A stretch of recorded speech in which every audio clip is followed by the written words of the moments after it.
May the words of my mouth and the meditations on all our hearts always be acceptable in your sight, O Lord, our strength and our Redeemer. Amen. Amen.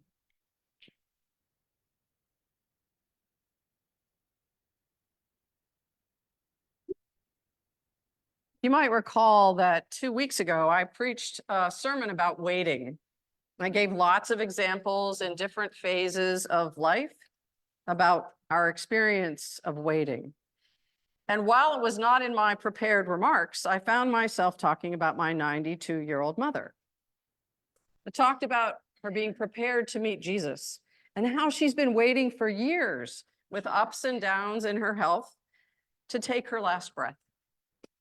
I mentioned that our timing is not perfect, but God's timing is perfect. And that like the first Christians, that first generation of Christians or followers of Jesus who had heard firsthand the stories of Jesus's life, they were expecting Jesus to return any day.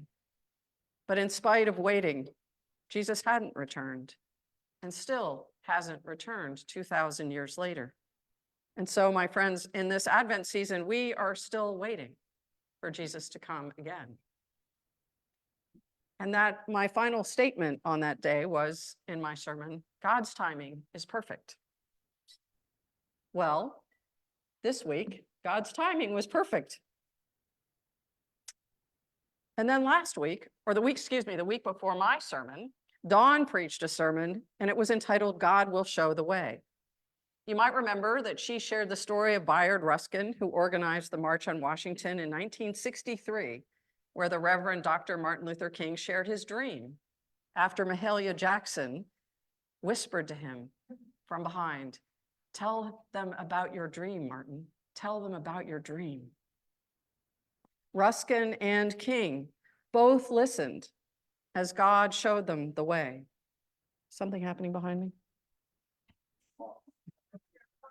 I'm finally remembering to pause. Do you think the hawk's name is Prudy? Okay. Wouldn't be surprised. So let me back up a little bit. Ruskin and King both listened, and God showed them the way. And today in our service, we hear the story of Mary, the bearer of God, the mother of Jesus, who proclaimed the greatness of the Lord and who understood that God would turn the world upside down by not only choosing her to bear God's son, Jesus, but also by Jesus's life, his example, and his teaching. Even John the Baptist proclaimed, "I am not the one. I am not the Messiah. The one who you are seeking is standing right here before you, but you do not know it yet."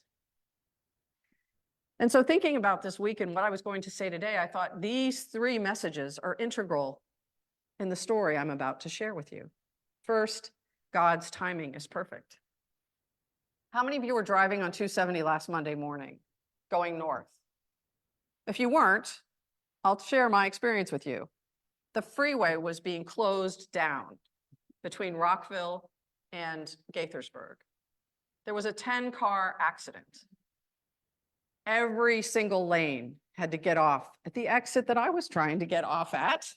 So I was in the right lane, preparing to exit, and hundreds and hundreds and hundreds of cars, not that many, but lots and lots of cars were coming into those two lanes to get off the freeway because it was closed.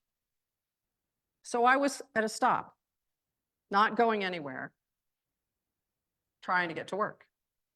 And that's when my phone rang.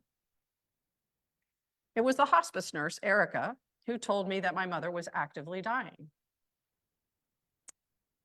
Well, glad I wasn't driving, but it gave me time sitting in stop and go traffic to notify the wardens that I was heading to Pennsylvania, to notify my spouse that I'm coming home to pack a bag to go to Pennsylvania, to notify my sisters, one of whom lives close by to my mother's residence, and one who was traveling her own trip back home from Richmond to Carlisle, Pennsylvania, that we needed to go to see our mother. And sure enough, eventually I got on the road again, and I was able to pick my sister up, the one that lives in York, and get to our mother's bedside about 1:30 or so. And then my oldest sister was able to arrive between 3 and 3:30. Doesn't really matter the timing, except that it sort of does. We saw our mother lying in bed, not responsive, but breathing. She had already been under hospice care for a couple of weeks when this had happened before in October. And at one point it felt like she was a little stressed in her breathing. So we asked the nurse to give her some comfort medication. And as the hours went by, we noticed her breathing was becoming longer in the intervals. My middle sister was being picked up around 6 o'clock by her husband to go home. And she was saying goodbye to our mother, sitting at her bedside, when a voice or somebody like Mahalia whispered to me, get her Bible, read the 23rd Psalm, and pray the Lord's Prayer with your sisters. And so I walked across the room because I knew where her Bible was. And I said to my sisters, we're going to read the 23rd Psalm, and then we're going to pray the Lord's Prayer together before Martha leaves. And we did. I had the bed pushed out so I could stand next to her, put my arm on her shoulder. I said, Mother, this is what we're going to do. And we did. And like I am now, we were sort of crying at the end. It was beautiful. And when we finished, we waited. Thank you. I actually had this ready to go. Thank you, Dawn. My mother was notorious for carrying handkerchiefs, so I have a handkerchief. But we stood there at her bedside, waiting for her to breathe.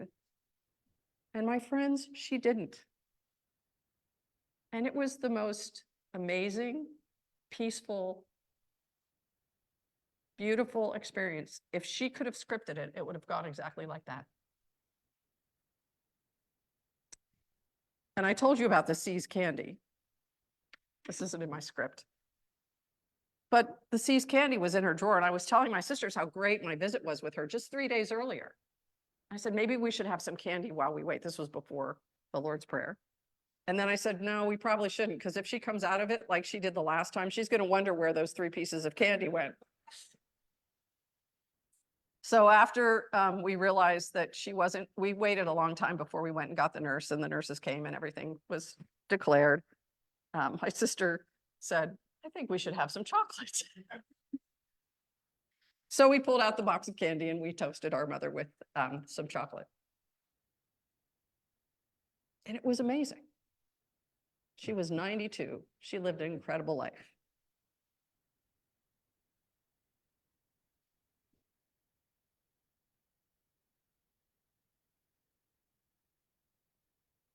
I know for a fact that Jesus was with us. The Holy Spirit and God was with us in that room, showing us the way. And for my mother, the long days of waiting, and years actually of waiting, it finally ended. And so we will celebrate her life on the 28th of December. You all saw her, if you read the email that I sent out last night, someone said to me, well, could we make donations to St. Nicholas? She would love that. She was here for my installation, by the way. I don't know if any of you remember that. I was kind of still recovering from my brain bleed, which many of you don't know about, but my mother handed me the card that she had given me.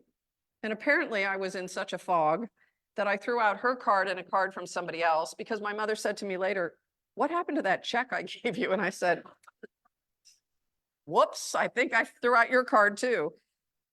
I really wasn't with it, but we got me installed anyway. But I just want to leave you with this. Thessalonians, the writer of Thessalonians, who may be Paul, maybe not, we don't know. Rejoice always, pray without ceasing, give thanks in all circumstances, for this is the will of God in Christ Jesus for all of us. So my sisters and I feel the joy that our mother's suffering is over, that she is reunited with her beloved husband and son, my brother. And we are giving thanks, especially that we were able to be together in that holy moment to send her off with love and prayer. Like I said, I think if my mother could have scripted her last breath, it would have been exactly what happened. And she might have been the one scripting it, I don't know. But thank you for all your support. This has been a journey for all of my family for the last several years. but I'm grateful that we are able to celebrate her life together. Amen. Amen.